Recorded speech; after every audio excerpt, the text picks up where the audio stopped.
देखिए 5 नंबर प्रश्न पर ध्यान दीजिए। 5 नंबर में कहता है कि ए बी सी 3 साझेदार हैं, दो एक अनुपात में लाभ बांटते हुए आ रहे हैं। उन्होंने फर्म को विघटित करने का निर्णय किया है। विघटन के दिन उनका जो बैलेंस शीट है वो आपको दिया हुआ है। कहता है क्रेडिटर है 13,000 का, reserve fund 10,000, profit and loss 5,000, ए का पूंजी, बी का पूंजी, लाभ सब कुछ दिया हुआ है। एसेट्स में cash, stock, debtor, furniture, plant, machine और सी का पूंजी। ठीक है, आपको सबसे पहले रियलाइजेशन अकाउंट तो बनाना ही है। तो रियलाइजेशन अकाउंट में हम लोग सबसे पहले जो बैलेंस शीट के अनुसार जो आपका बिक्री योग्य संपत्ति है और जो दायित्व को भुगतान करने योग्य है उसको पहले इसमें ट्रांसफर कर लेते हैं, फिर आगे प्रोसेस पढ़ते चलेंगे, सवाल बनाते चलेंगे। तो सबसे पहले डेबिट साइड में टू सन्ड्री एसेट्स हम लोग लिखते हैं। तो टू सन्ड्री एसेट्स में देखिए कैश तो जाएगा नहीं, स्टॉक जाएगा 12,300, स्टॉक 12,300। उसके बाद है सन्ड्री डेटर 15,600, डेटर 15,600। उसके बाद फर्नीचर 4,200, फर्नीचर 4,200। उसके बाद प्लांट एंड मशीनरी 16,000, शॉर्टकट में लिख देते हैं प्लांट एंड मशीनरी 16,000। क्लियर है बात? पूरा को जोड़ लीजिए कितना होता है, इस पूरा को जोड़िए कितना होता है 48,100। कितना होता है 48,100। 48,100। ठीक है, उसके बाद आप बाय सन्ड्री लायबिलिटीज में, तो लायबिलिटीज में जाने वाला एक ही लायबिलिटी है क्रेडिटर 13,000, उसको डायरेक्ट लिख देते हैं bye sundry creditor. Bye sundry creditor कितना है 13,000 रुपया, 13,000 रुपया। ठीक है, उसके बाद चलिए अब नीचे कहता है कि परिसंपत्ति से इस प्रकार वसूली हुई है। कैसे? तो वसूली जब ये होता है तो वसूली जब रुपया वसूल होता है तो by cash account assets realise लिखेंगे, और अगर कोई साझेदार लेता है तो बाय पार्टनर्स कैपिटल अकाउंट करके लिखते हैं। इसमें रुपया हुआ है स्टॉक से 11,400, स्टॉक से 11,400, डेटर से 12,200, डेटर से 12,200, और फिर आपके पास फर्नीचर से 2,400, फर्नीचर से 2,400। उसके बाद प्लांट एंड मशीनरी को ए ने ले लिया तो ठीक है, कोई बात नहीं, ए लिया तो अलग से लिखा जाएगा बाय एज कैपिटल अकाउंट, और कोस्ट में लिख देंगे प्लांट एंड मशीन। ठीक है, कितना में लिया 12,500 में लिया, 12,500। इस पूरे को जोड़ देंगे 12 2 14 11 25 1 26, ये टोटल 26,000 हुआ। चलिए अब आगे कहता है कि लेनदारों को पूर्ण भुगतान कर दिया गया। तो लेनदार को पूर्ण भुगतान किया था डेबिट साइड में to cash account liability paid, जिसमें क्रेडिटर को पूर्ण भुगतान 13,000 किया गया। ठीक है, और एक और लायबिलिटी है क्या, वो कहता है देखिए एक बट्टाकृत प्राप्य बिल के संबंध में संभाव्य दायित्व 400 रुपया का उपस्थित हुआ। अब देखिए हमको ये कौन सा लायबिलिटी है, ये है अनरिकॉर्डेड लायबिलिटी। कैसा? तो हमने, मेरे पास कोई बिल्स रिसीवेबल था, ठीक है, हम उस बिल्स रिसीवेबल को क्या किए तो अपने बैंक से भुना लिए। तो मान लीजिए हमारे पास जो बिल्स रिसीवेबल है वो आपके लिए मान के चलते हैं बिल्स पेबल, और वो बिल्स रिसीवेबल को मैंने बैंक से भुना लिया। तो जब पेमेंट होने का समय आया तो आपके लिए जो बिल्स पेबल है तो आप बैंक को पेमेंट कीजिएगा।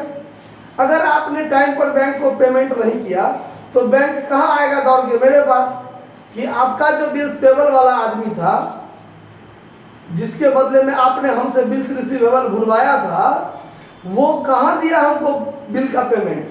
अगर वो बिल का पेमेंट नहीं दिया तो हम तो आपको दिए हैं, हम तो आपको जानते हैं, तो वो बैंक जो है वो हमको डिस्टर्ब करेगा, कहेगा हमारा भाई पैसा हमको दे दीजिए वापस। तो वो अनरिकॉर्डेड लायबिलिटी मेरे लिए हो गया ना कि पहले से बैलेंस शीट में नहीं लिखा था, लेकिन अब हमको पेमेंट करने की जरूरत आ पड़ी है। तो अब जो हमारे लिए जो बिल्स पेबल वाला था हम उससे फट जाएंगे, लेकिन हमारे लिए तो बैंक को पेमेंट करना तत्काल जरूरी हो गया।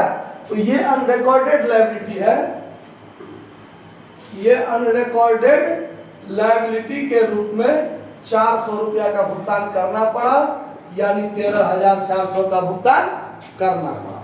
समझ में आया बात? उसके बाद सी दिवालिया हो गया, उसके जायदाद से 1300 रुपया प्राप्त हुए। तो अगर कोई दिवालिया हुआ और उसके संपत्ति से कुछ प्राप्त होता है तो वो उसको हम लोग रियलाइजेशन अकाउंट में नहीं लिखते हैं। चलिए, तो ये सारा बात खत्म हो गया। अब इतना को आप जोड़ घटाव कीजिए क्या होता है। तो अगर हम इसको जोड़ते हैं डेबिट साइड में तो 48,100 प्लस 13,400 तो ये हुआ 61,500। 61,500 इसमें से आप घटाएंगे 13,000, फिर घटाएंगे 26 और 12 38,500। 38,500 लगभग 10,000 रुपया हमको लॉस हुआ। तो bye partners capital account loss. साझेदार कौन सब है? एबीसी। साझेदार एबीसी है, ये है ना। हाँ, 2-2 अनुपात में बांट देंगे तो 4,000 ये लेगा, 4,000 ये लेगा, 2,000 ये लेगा, 2-2 अनुपात हो गया। ठीक है। अब ये जो नियम नंबर 1 कहता है गार्नर बना मरने का, जो वसूली का हानि होगा उसको सभी साझेदार अपने पुराने लाभ विभाजन अनुपात में बांटेंगे। तो बांट दिया। अब दिवालिया हुआ साझेदार का पूंजी खाता, इंसॉल्वेंट पार्टनर कैपिटल, और ये सॉल्वेंट पार्टनर्स कैपिटल। तो एबीसी में सी दिवालिया हुआ तो इंसॉल्वेंट हुआ है सी, तो सी का पूंजी खाता वो होगा, और सॉल्वेंट है एबी तो ये हुआ एबी का पूंजी खाता। क्लियर बात? एबी के पूंजी खाता के क्रेडिट में 20,000 10,000, एबी के क्रेडिट में बाय बैलेंस बीडी 20,000 10,000, और सी दिवालिया हुआ तो उसका एसेट्स, उसका पूंजी एसेट्स में है तो डेबिट में लिखेंगे टू बैलेंस बीडी कितना रुपया है? 5400 रुपया। 5400 रुपया हो गया। अब देखिए ए ने संपत्ति लिया है 12,500 तो डेबिट में लिखेंगे टू रियलाइजेशन अकाउंट एटी। ए लिया है तो 12,500, बी नहीं लिया है तो खाली। फिर रियलाइजेशन लॉस है तो टू रियलाइजेशन अकाउंट लॉस 4,000 4,000, यहाँ लिखेंगे टू रियलाइजेशन अकाउंट लॉस 2,000। ठीक है, समझ आया बात? एक बात और, ये जो लॉस है गार्नर बना मर्रे का नियम लगाना है, सवाल में स्पष्ट लिखा हुआ है। लिखा हुआ है ना कि नहीं लिखा हुआ है? देख लीजिए, नहीं लिखा हुआ है। तो जब गार्नर बना मर्रे का रूल के बारे में स्पष्ट नहीं लिखा हुआ है तो हम लोग भारत के निवासी हैं, तो हमारे लिए प्राथमिकता किसका बनता है? भारतीय साझेदारी अधिनियम। तो भारतीय साझेदारी अधिनियम के अनुसार हम लोग सवाल को बनाएंगे। आ रहा है बात समझ में? कहीं कोई दिक्कत नहीं ना? चलिए, तो कहीं अगर नहीं कहा हुआ है तो हम लोग भारतीय साझेदारी अधिनियम के अनुसार ही बनाएंगे। ठीक है, तो चलिए, तो अब देख लेते हैं। ठीक है, कैसे क्या होता है सो। अब चलिए, अब इसमें जो साझेदार दिवालिया कमी हुआ है, हमको लगता है इसमें आंसर में कुछ लफड़ा है। ठीक है, इसलिए कि आपको अगर इसको नगद में लाना है तब शायद आंसर मिलेगा, शायद देख लेते हैं। ठीक है, नहीं होगा तो सवाल को सही कर लिया जाएगा। देखिए, अब हम लोग क्या करेंगे, तो अभी इसको नगद में नहीं लाएंगे, क्योंकि अभी हम ये मानकर चलते हैं कि हमको भारतीय साझेदारी अधिनियम के अनुसार बनाना है, और गार्नर बना मर्रे के अनुसार बनाएंगे तो इसको नगद में लाना पड़ेगा, और हम लोग भारतीय साझेदारी अधिनियम के अनुसार बनाएंगे तो इसको नगद में नहीं लाएंगे। ठीक है, तो इसको एक दूसरा बात हो गया। तीसरा बात, ये जो साझेदार दिवालिया हुआ है उसके संपत्ति से कुछ वसूली भी हुआ है। तो देखिए दिया हुआ है 2300 रुपया वसूली हुआ है। तो अब ये सब काम करने से पहले उस कितना दिवालिया हुआ नहीं हुआ, बैलेंस शीट में दो आइटम आपको है, एक रिजर्व फंड और एक पीएल अकाउंट, देख लीजिए, है ना, समझ में आया बात। दो आइटम है आपको लायबिलिटी में।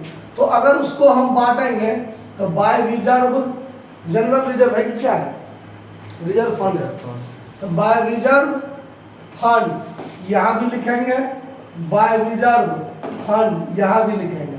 तो एबीसी को बांटेंगे, 10,000 है तो 4,000, 4,000, 2,000। फिर आपको पीएल अकाउंट भी है, तो यहाँ भी बांटेंगे, यहाँ भी बांटेंगे, बाय पीएल अकाउंट। वो 5,000 है तो 2,000, 2,000, 1,000। आया बात समझ में, कोई दिक्कत? अब क्या करना है, तो नियम नंबर 3 क्या कहता है कि जो साझेदार दिवालिया हुआ उसकी पूंजी की कमी को, बात पर ध्यान दीजिए, यही बात समझने वाली बात है, इस सवाल में बहुत दिक्कत है। ये हुआ इसका डेबिट में 7400, यहाँ भी 7400, 3,000 तो कट गया इसके रिजर्व में और पीएल में, और 2300 रुपया उससे प्राप्त भी हुआ है। तो बाय कैश अकाउंट रियलाइज्ड हुआ इससे कितना रुपया, 2300। अब ये दिवालिया कितना से हुआ वो समझिए, 2, 2, 4, 1, 5, 5,300 तो इसका आ गया ना, 5,300 तो आ गया ना। तो ये दिवालिया कितना से हुआ, 2100 से दिवालिया हुआ, और भरपाई करेंगे सॉल्वेंट पार्टनर। तो bye solvent partner capital account, कौन कौन बांटेगा, ए बी, किस अनुपात में, पूंजी अनुपात में, यही सब ध्यान रखना है, किस अनुपात में ये कमी को भरपाई करेगा, ये सब पूंजी अनुपात में। तो पूंजी दो तरीका के, एक अस्थाई एक परिवर्तनशील। अगर स्पष्ट क्लियर नहीं किया हुआ है तो परिवर्तनशील मानकर चलेंगे। और हमने आपको थ्योरी क्लास में बताया था कि जब पूंजी परिवर्तनशील हो, गौर से समझिए, अगर सवाल में नहीं लिखा हुआ है अस्थाई या परिवर्तनशील, तो अस्थाई अगर पूंजी रहता तो ये जो इसका 20,000 10,000 पूंजी है ना, तो 2:1 हुआ ना पूंजी का, तो 2:1 में भरपाई करते, ठीक है। जब परिवर्तनशील वाला बात रहेगा तो अगर बैलेंस शीट में पीएल अकाउंट या जनरल रिजर्व नहीं रहता तो अस्थाई हो चाहे परिवर्तनशील हो, पूंजी तो यही रहेगा ना, उसी अनुपात में बटाएगा।